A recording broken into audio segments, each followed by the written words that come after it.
this is Dolores Cannon again with the Metaphysical Hour. We're getting ready to start again, and I do have another guest tonight. Before we do, I want to give out the number.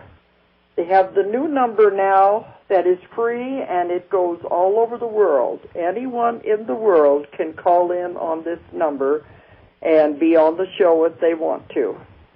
The number is 877-876-5227. 877-876-5227. This is a worldwide free number if you want to be on the show. And last week, when I was doing the interview, I made a remark that I had never had any call-ins. And then right in the middle of the show, I heard this voice come on saying, hello, hello, and I couldn't figure out what it was. And they said, well, you wanted somebody to call in. But we didn't have any notice it was going to happen. So Don, the man who runs all of this, said tonight, if that happens, he'll break in and let me know, so we'll at least be warned somebody is on the line. All right. My guest tonight is Patrick McNamara, and I've always known him as Father Pat. Even though he is no longer a priest, I still call him that because that's the way I've known him all these years. And I want him to give a little background about his background and where he has come from to get to this point. But I knew him, I first met him years ago when he was still a Roman Catholic priest. So he has come a long way since then. Okay, Pat, why don't you give them your background? Hello, Dolores. Good to talk to you this evening. I thought for sure you'd have an intergalactic telephone number, too. Well, that one, maybe it will reach intergalactically. That would be good. That voice last time sounded like a voice from beyond when it just suddenly never know. You never know. Okay, tell us about your background. Great. I remember meeting you, Dolores, when I was Father Pat, and I think I had my collar on. Yes, you did.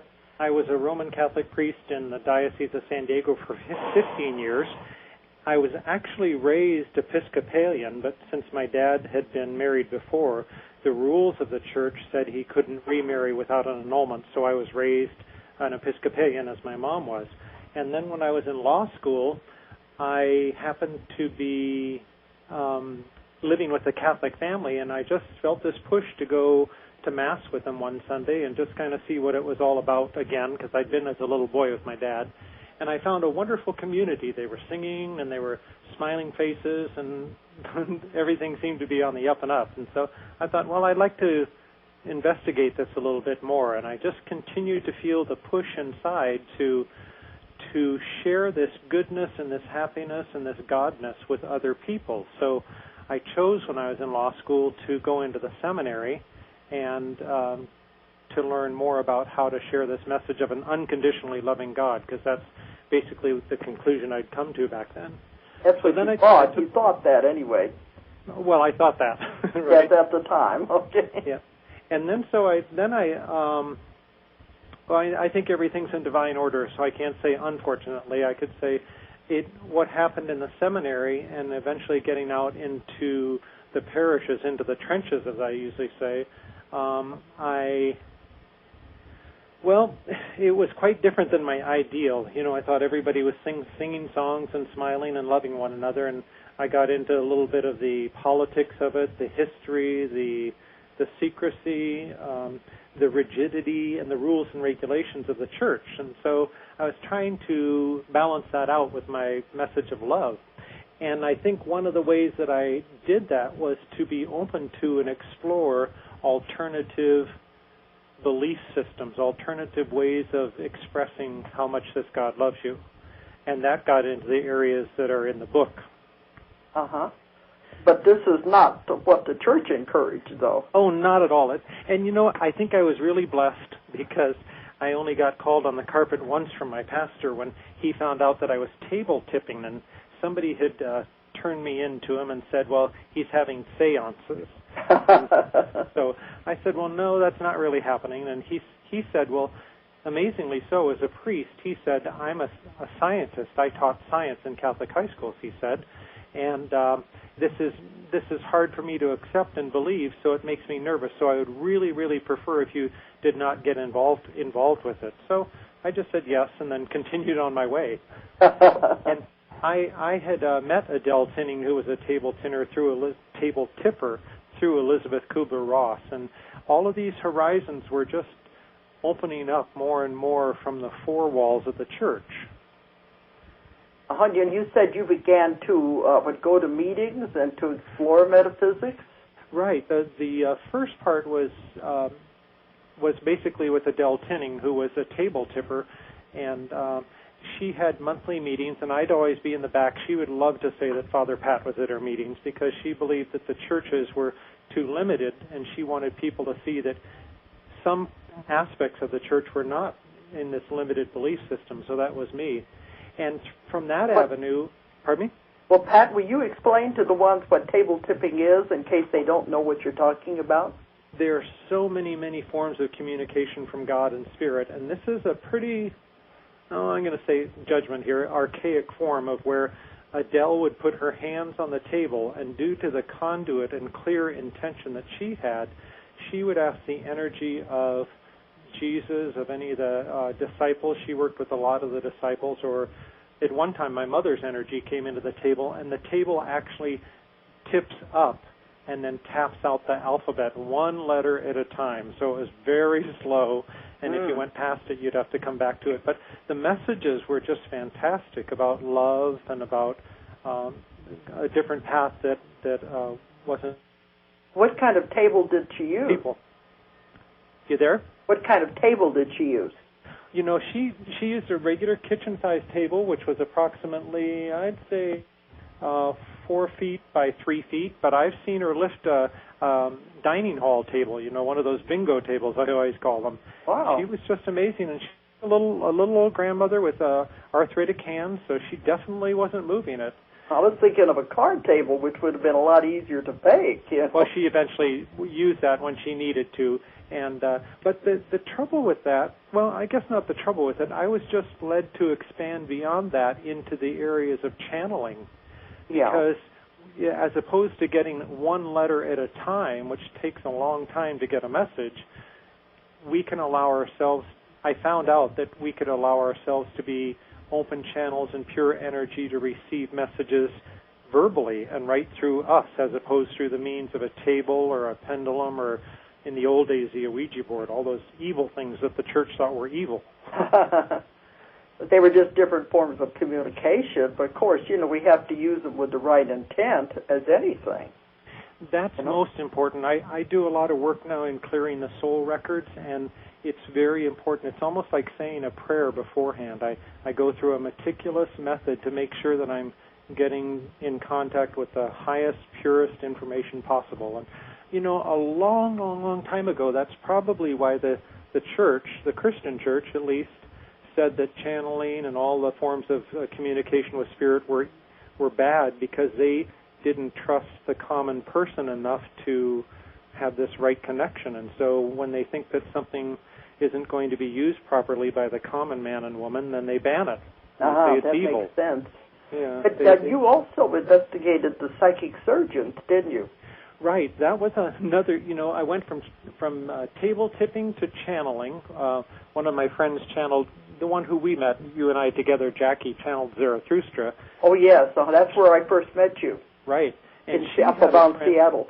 Up in Seattle, right. It was the great Northwest.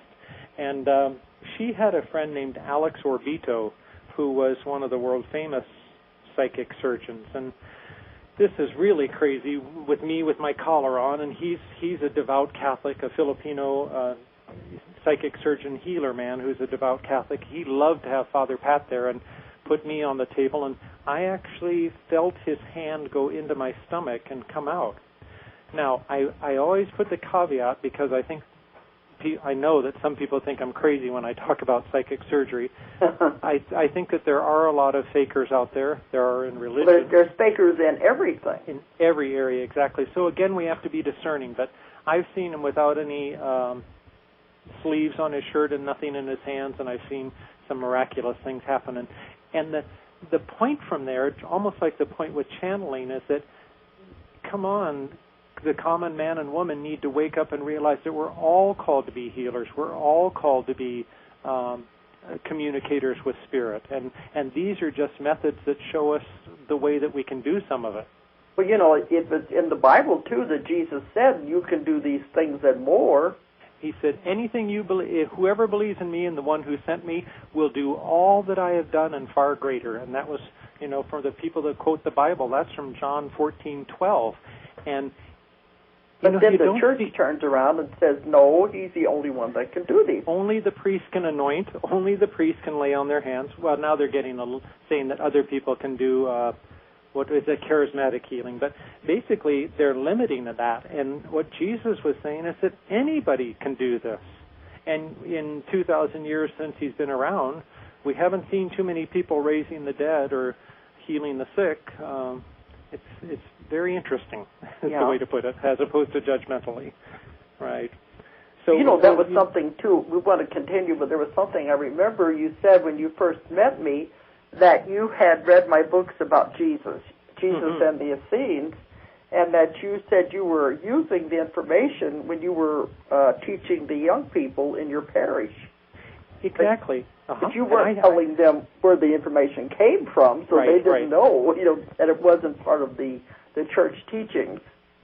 Well, you know, I think I was a master in, I would call myself a multi-level communicator, because I knew that those younger people and adults too were hungry for the truth that would let them know how loved they are and how important they can be in this world. And all the messages that you had from Jesus and the Essenes, from They Walked with Jesus, which is totally acknowledging women in the church, which the church hasn't done. Here you're doing this research that says Jesus honored women and they walked with him and they were his teachers. So I used all of that in a roundabout way and say, yes, you know, I know of sources that can empower you. And then I'd say, Dolores Cannon, go look it up. Yeah. But, you know, I have had a client who's come to me twice, who's a doctor out in California, and he goes once a month to see John of God down in Brazil. Right. Yeah. And he has built a house down there, so he goes down and stays with him once a month, and he actually helps John of God and with the psychic surgery. And he said he sits right next to him, and there's no way he could be a fake. Yeah. I've just got some friends returning from John of God this weekend, and thank God they had that wonderful documentary on in this past year, and it shows, you know, where he's using that instrument up the nose. You just can't fake that. And people have to just realize that you can't limit God, and that God will heal in any way possible, on any level possible. But there's so many people out there trying to say all of it is charlatans and tricks, because they don't want anyone to think there could be something bigger than us. You know, there's a part of me that probably has held on to a lot of anger about that and a lot of frustration that people are so rigid and limited. Yeah. And yet there's another part of me that says, well, you know, even some people had to believe in Santa Claus for a while to know about goodness and gifts. And so I'm trying really, really as hard as I can not to be too judgmental. But the fundamentalists and the hardcore Christians, or any religion really, that says that you can't do these things are just like they're living in the four walls of a box. Yeah. And they don't know that there's a wonderful world beyond those four walls where you can be freer and do so many more things. Because we all have psychic abilities, but all we have to do is explore them and use them. Exactly. And, you know, at one of the ends of the Gospel I think it was the end of the Gospel of John, they said, there are so many other things which Jesus did, were every one of them written, I suppose the world itself could not contain the books that would be written. So I think that's exhorting us to go out and do exactly what you're doing. Go out and explore the ways that are also open to us. But I don't know, why do you think that people, why do you think they get hung up on fear so much? Well, I think a lot of it is the church, because they do try to instill fear. And they're always still bringing up the devil. and those, kind of things to make people think they're going to go to hell if they don't do exactly what they're told. Boy, that eternal damnation and fire, it will just scare the heck out of people, won't it? Yeah, because we know that you do have the abilities to do this. Right. But you did say a lot of these times when you were going and exploring metaphysics and, sitting in on these things, you said a lot of times you didn't wear your collar because you didn't want attention. In both ways. I went to the Native American gatherings a lot. Jackie, who channeled Zarathustra, took us to a lot of Native Americans and opened me up to those ways. And that would be one example where I wouldn't want to wear the collar for the negative effects, because I think that the church has been very detrimental to the Native Americans, and they would try to convert them all to become good little Christians. And so I didn't want to wear that badge. But also, you just don't want to be holier than thou, and I wasn't trying to impress anybody there, whereas Adele was trying to impress everybody that a Catholic priest believed in her stuff. The Native Americans could care less what a Catholic priest believed in. But I think eventually when I told them, and I was able to share experiences through them, such as getting my power animals, getting my power guides, and getting some messages that they validated, it was a good mix for both of us, where we could not have to put on any airs at all or put on any collars, so to speak. Uh-huh. Let me see, you did say, wasn't your parish down in San Diego? Right. Uh-huh. Yeah, how many years were you a Catholic priest? 15. I was actually in the system about 20 years. I went in the seminary in 1975, and then I left about 1994. Uh-huh. To get married. Hallelujah. Yeah, because I figured we were taking you step by step up to that point. Yeah. But I remember you told me the story that you didn't mind being in the church, but it was lonely. Yes, that's part of the thing, too. I loved being in the church and making people smile, and making, to a good sense, making them cry and making them feel like they're loved and a part of everything. And nothing made me happier when somebody was in the confessional and they would be crying tears of joy to hear somebody say, hey, that's okay, you're human, you make mistakes and God loves you, we just move on. And it's like the probably misquoted Mary Magdalene story, well, go and sin no more, at least try and start here and make a new life, a new path and everything. And those moments were really, really joyful for me, and sharing Christmas and Easter and all that was joyful with me. But I'll never forget counseling too, you said. Counseling was great because I try to help a burdened heart become unburdened and give them a little support and break. But I remember you told me the problem was, how do you counsel families if you don't have a family? That made it difficult. Yeah, and I still don't have any kids, and I just bless people that have children, because it is a whole different world. And, now Colleen and I have no children, and we can relate a little bit to our nieces and nephews who have families and kids that they're raising, but really it's a whole different world. And we're married, but to be a celibate priest where they live in the rectory with no interaction and relationship, it's very difficult to sit there and counsel and say, well, maybe you should do this with your wife or this with your husband, because none of us had training in the seminary. We took I think it was a 6-week course, which was once or twice a week, on pastoral counseling, and it covered so many subjects that there wasn't any time to really learn anything about counseling. So, a lot of the guys I think nowadays are getting their masters in counseling, but still. Yeah, they can't really relate. No. But tell the story of, I could say it, but I think it comes better from you, because I remember what you told me, that you were lonely, and when you decided that you wanted to have someone in your life. Well, do you remember how you told me you said it, how it happened? Probably, but I remember that first Christmas, which was like about 14 years earlier, where I finished Christmas Mass and Christmas Eve Mass, and I went up to my room and I just bawled. I just cried and cried, because everybody got to go home to their families and share the joy of Christmas, and I didn't get to do that. Well, it took me about 14 years or 13 years later to say, okay, God, this is enough. All the signs are there. I've seen a lot of things, and I'm just ready to move on. So would you please bring me a blonde, blue-eyed lover? I remember you saying, I want someone in my life, and while you're at it, God, can you make her blonde and blue-eyed? Exactly.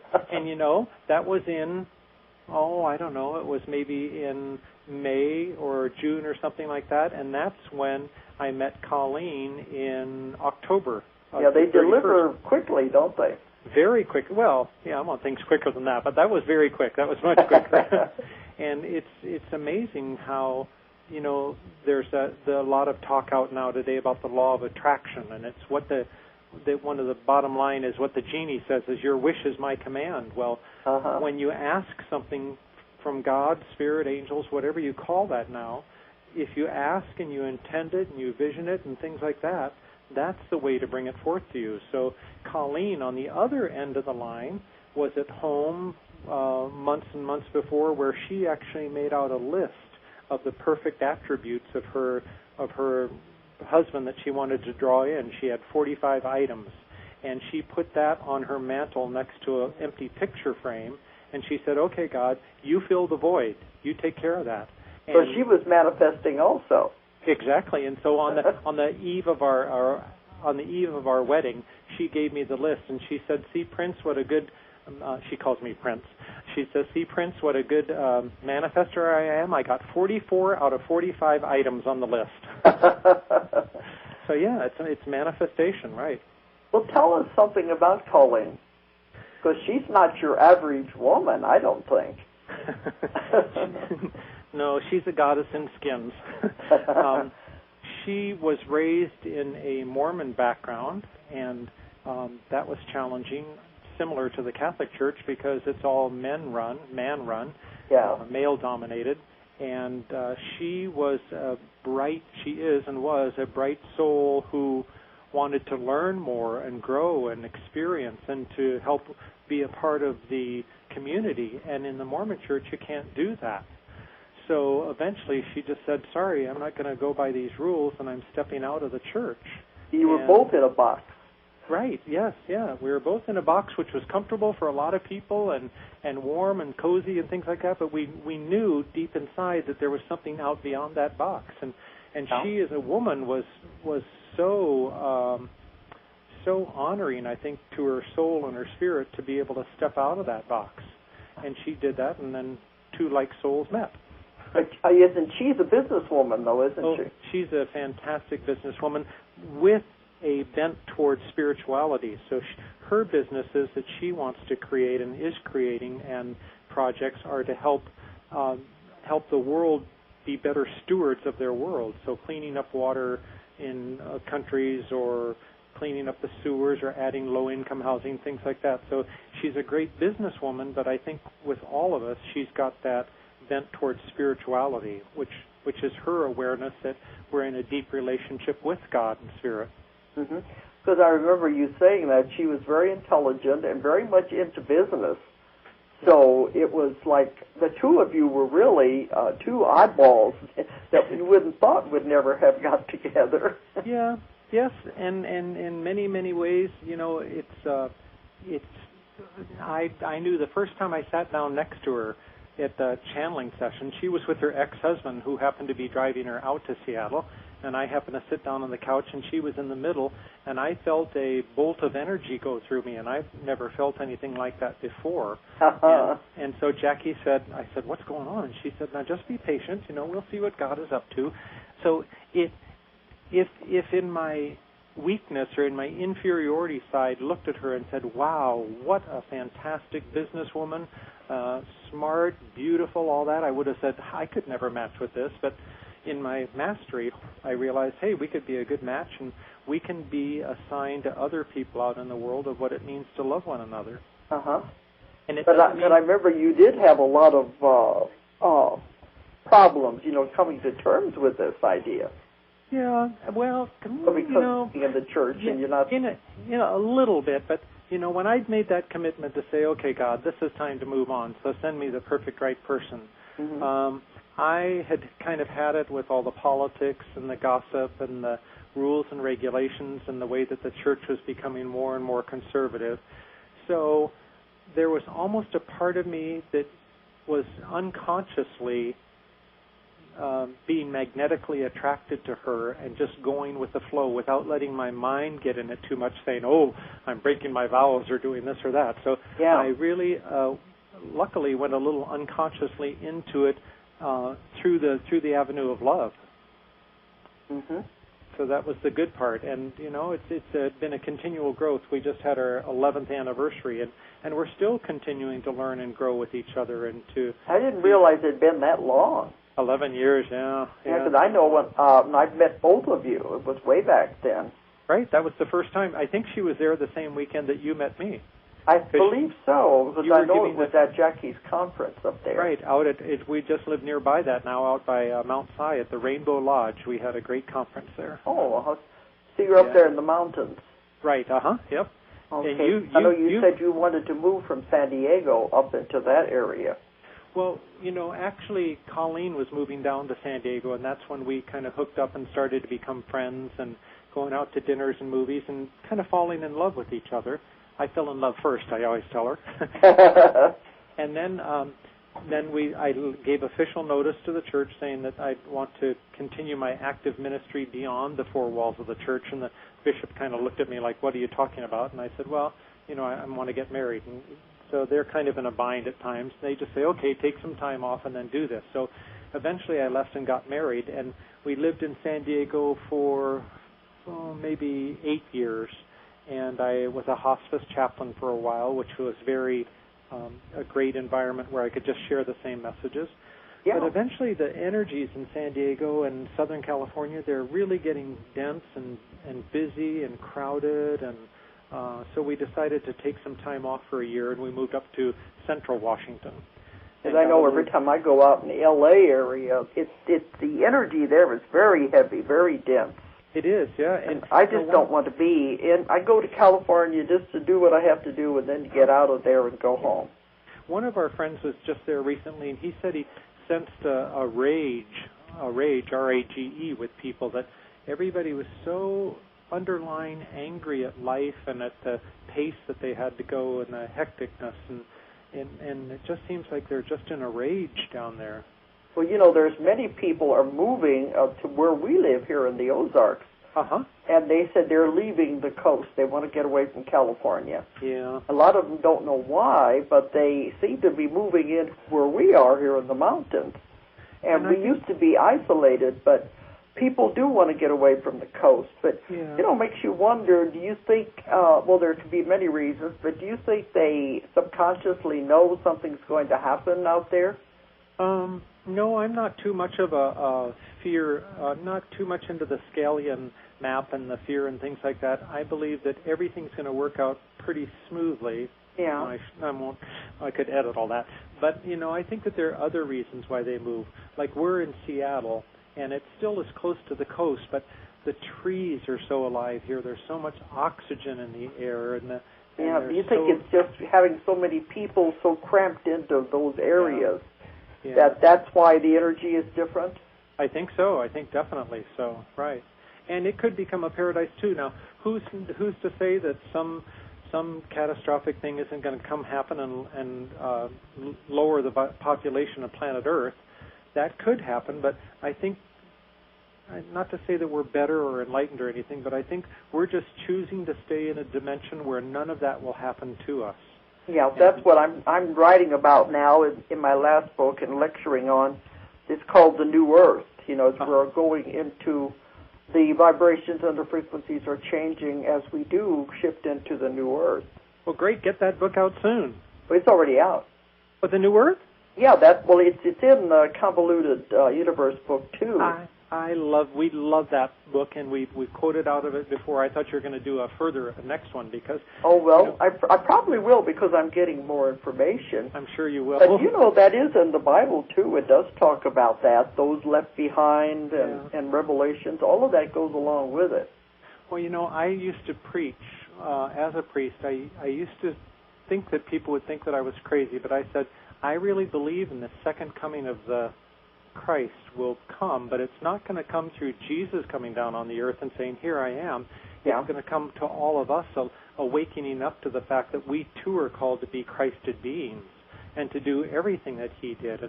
And you know, that's where I think the separation is going to come. There's going to be a dimension where people who are not going to accept that, they want to continue on in their density and their lower vibration, they'll get to do that. But it's almost like in Africa, they don't know anything really that's going on in Seattle.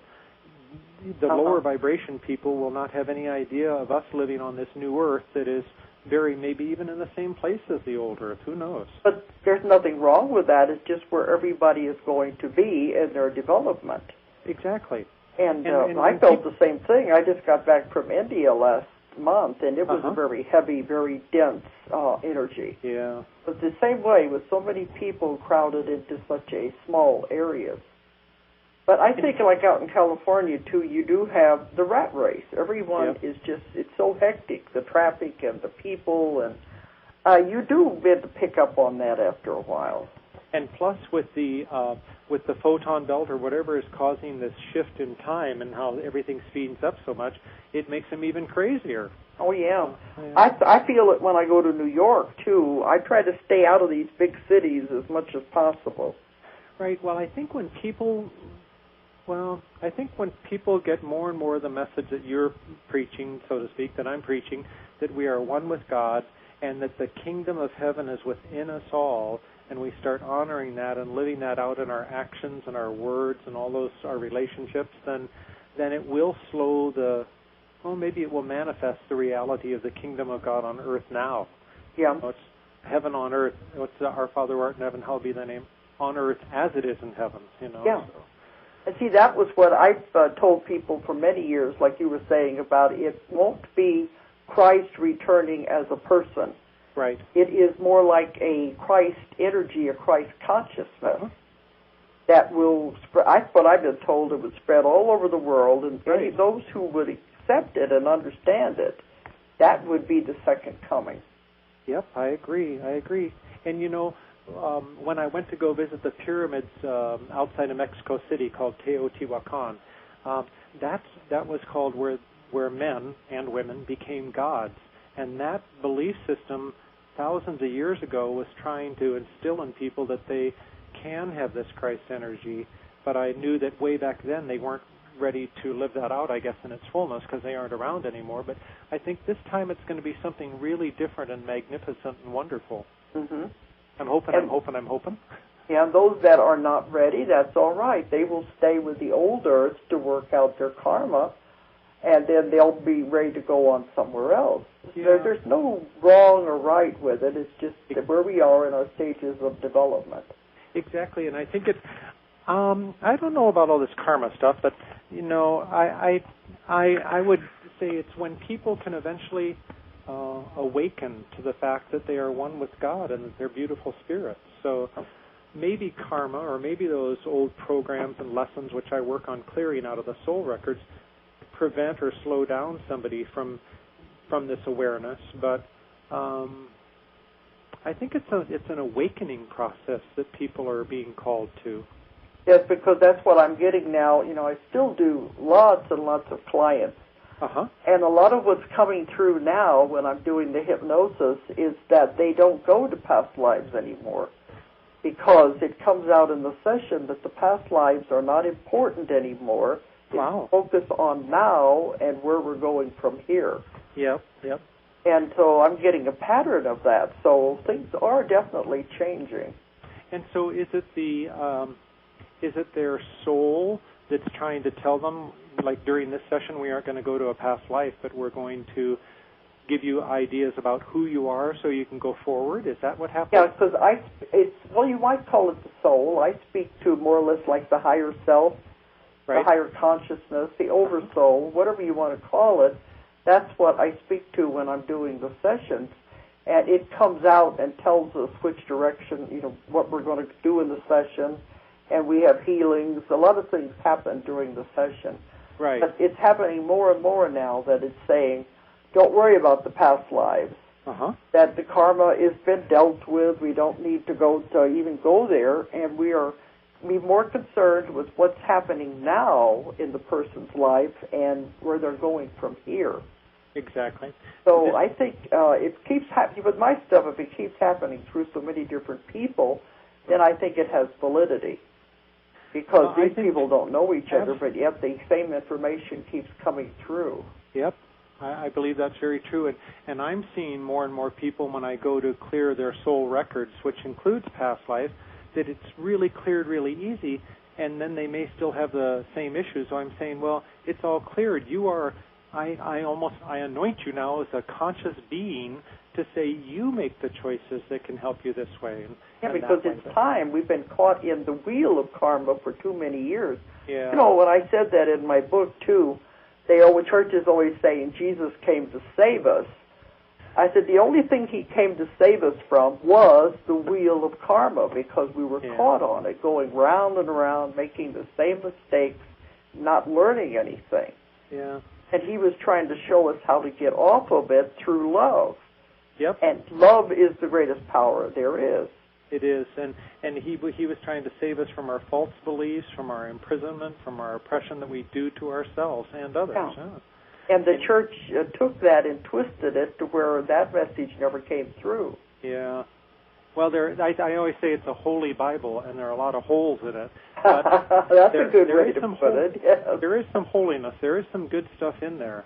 Yeah. And I think what's really exciting nowadays is the Gospel of Judas, the Gospel of Mary, all the new things that are being discovered not only through the archaeological digs, but through your digs, that you go do in different consciousness and dimensions. And it's just helping to ring the truth that can set us free. Well, I know on the news they said when they were talking about the Gospel of Judas, the church was saying it was faked. And they said, well, it's been proven to be authentic. It goes back to the 2nd, 3rd century. And they said it was faked back then. But if that is true, then they mean the entire Bible was faked. It all comes from that long ago. Yep, so they are contradicting themselves. Yeah, well, I don't know what the solution is. I think that eventually it's going to be almost like with governments. There will be no more secrets, and the truths will be irrefutable, and they'll have to say, look, the truth is that the church went in and got rid of 14 Gospels and 28 books or whatever the numbers are, and they rewrote these 4 to try and make it a little bit more bent toward their power and authority.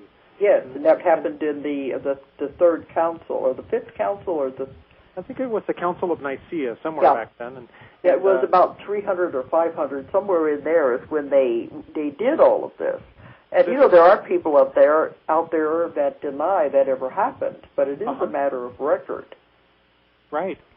But I think it's selective memory. They just don't want to remember those things. So yeah. It's funny. It was like when the last pope said, well, only men can be priests because there were only male disciples. Yeah. Well, he had total access to all the documents and all the archives that would say, no, look at Mary Magdalene and many other women were very close to Jesus, and they just choose not to see that.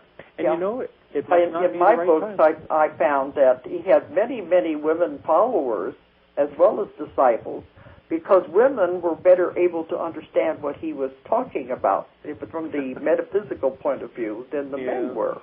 It's very true. Because they are more sensitive to these kind of things. Yeah. And so the church, for some reason, didn't want people to know that he had women followers. Yep.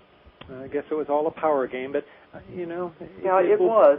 And I found out now that Mary Magdalene, she was a very powerful person. She was an Egyptian priestess. Right. I would strongly suspect that, and the church made her out to be the prostitute because she was too powerful. And she was taught a lot of the secrets, and that's why her and Jesus were so close, because they understood each other with their way of thinking. Right. And they said a lot of the men disciples were jealous of that because he could talk to her. Yeah, Peter was totally. But then I think in the new Gospels that are coming out, maybe the Judas Gospel and things like that, they're saying no, she had a lot of truth and a lot of wisdom. And I hope that one day, and you've done it through the Jesus and the Essenes and the other ones, where we'll learn more about Jesus' life, that he went out and studied so many different disciplines with so many different women, men, teachers, masters, and all that. And it will just be something that gets us freer and set us free.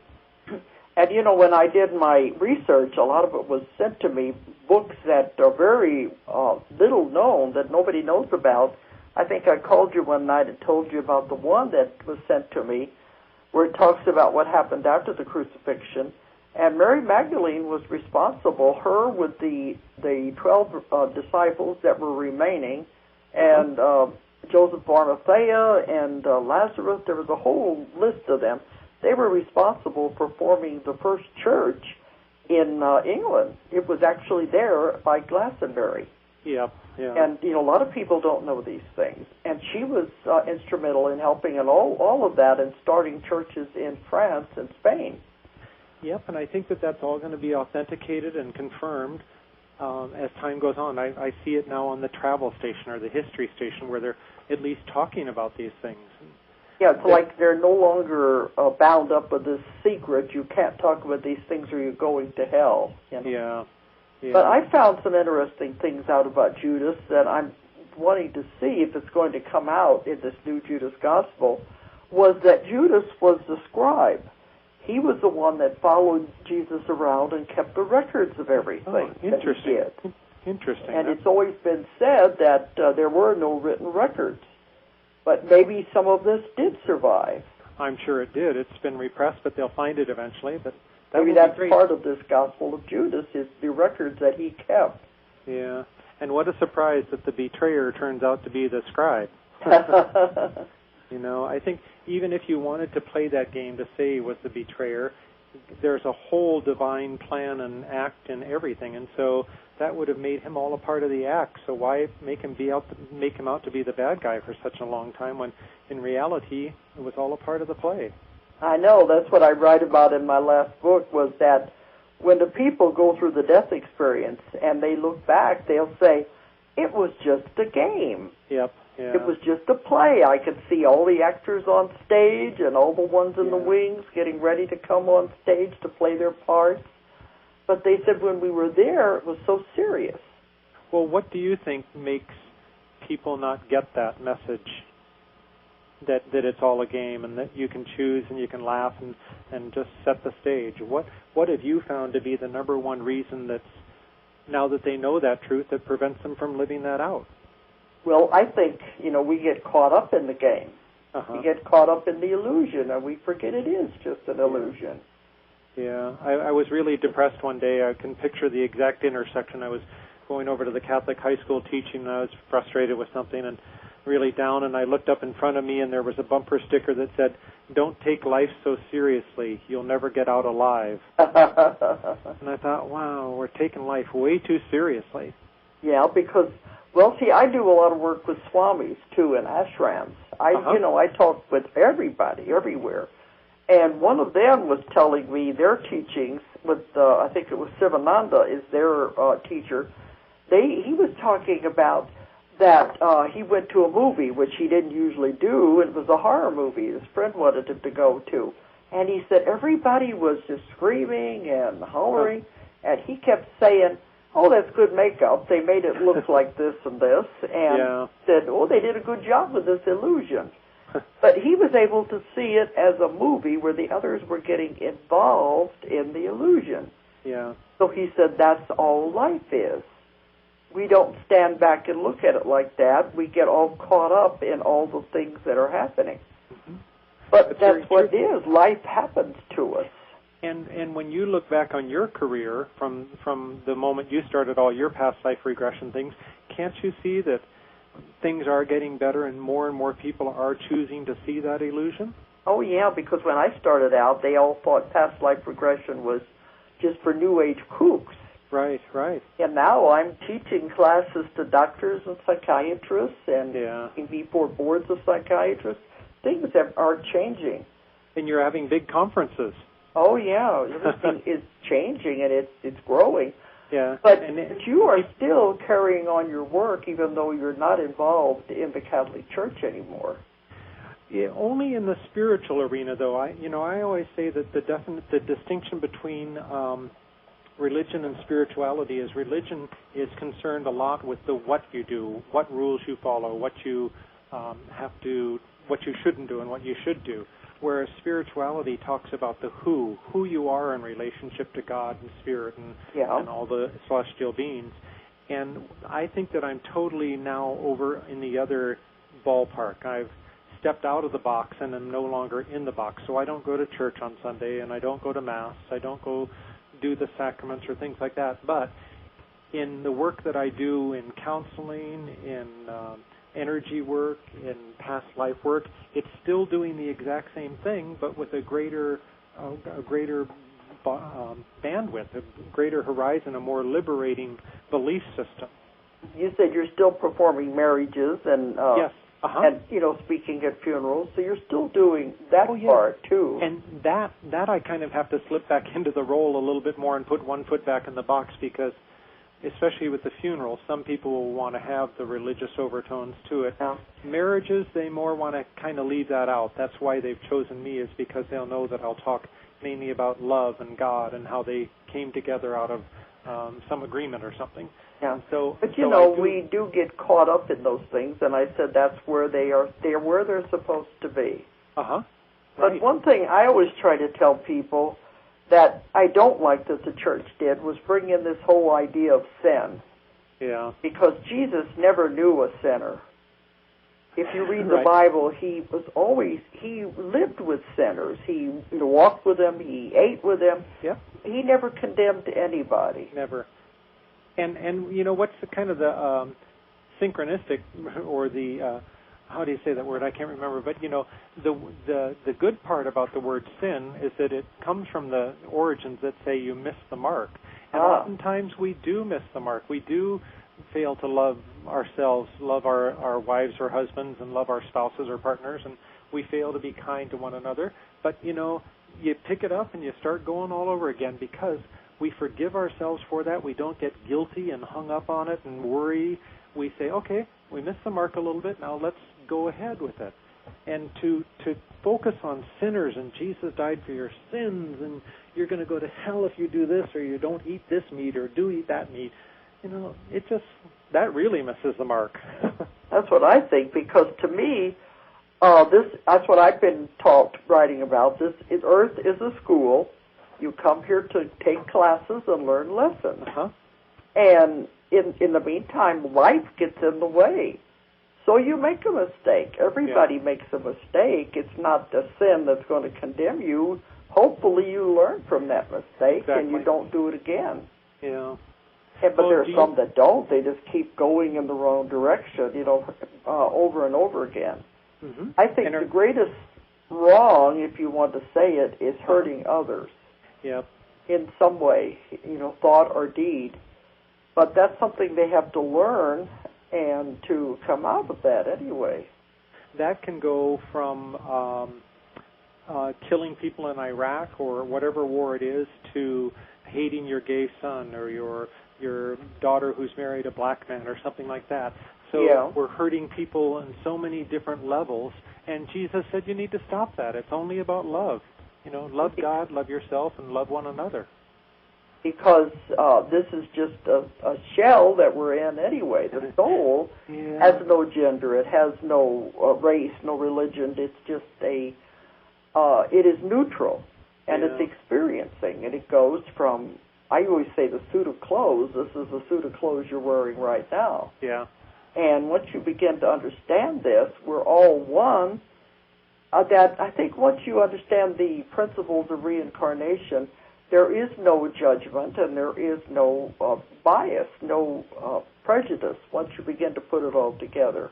Well, if the church had taught the belief system of reincarnation more, then I think they would be more open to the fact that, hey, people get into a relationship, a marriage, and divorce happens, and they move on because they were just making up something.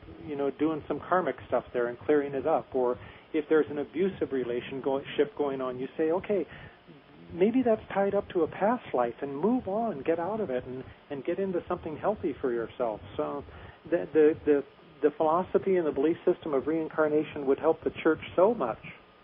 Yeah, because making the person think they have to stay in that relationship because they're not allowed to divorce and not allowed to get out of it. Right. And, what do you think? there's so many terrible things that people do to each other, and that's where we have to deal with that. And I do it with my counseling and my work too.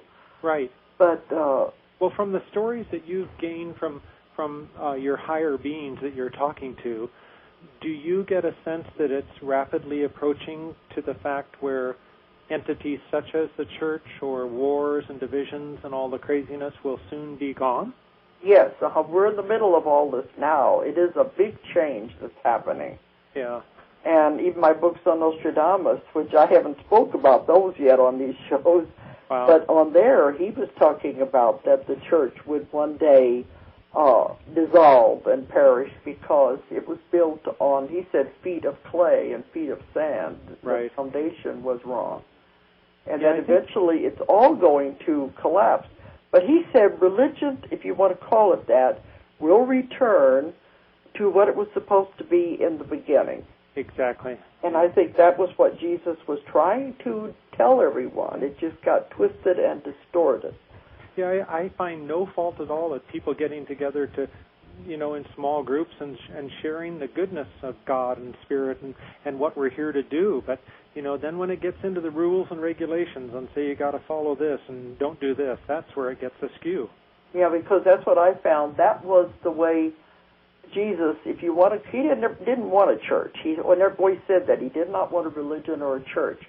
But they had meetings in people's houses and right.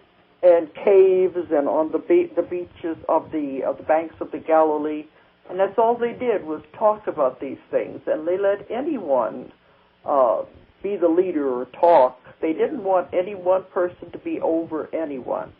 It was sharing their experiences and their thoughts and what they've learned, how to heal and metaphysics. That was what it was supposed to be at the beginning, and it all got changed and distorted. Yeah. What I found, too, was that reincarnation was the basis of every religion in the world, every religion. Wow. Even the early Christian religion. Right, I know that. And that all the religions started out in a good way. They were all based on God. Then man comes in and starts making all of these rules and regulations in all of the religions. And that's what I think kind of messed it up. Man telling people, you must do this or this or this. Yeah. But I think going back to the basics of where it all started. And it was all based on love in the beginning.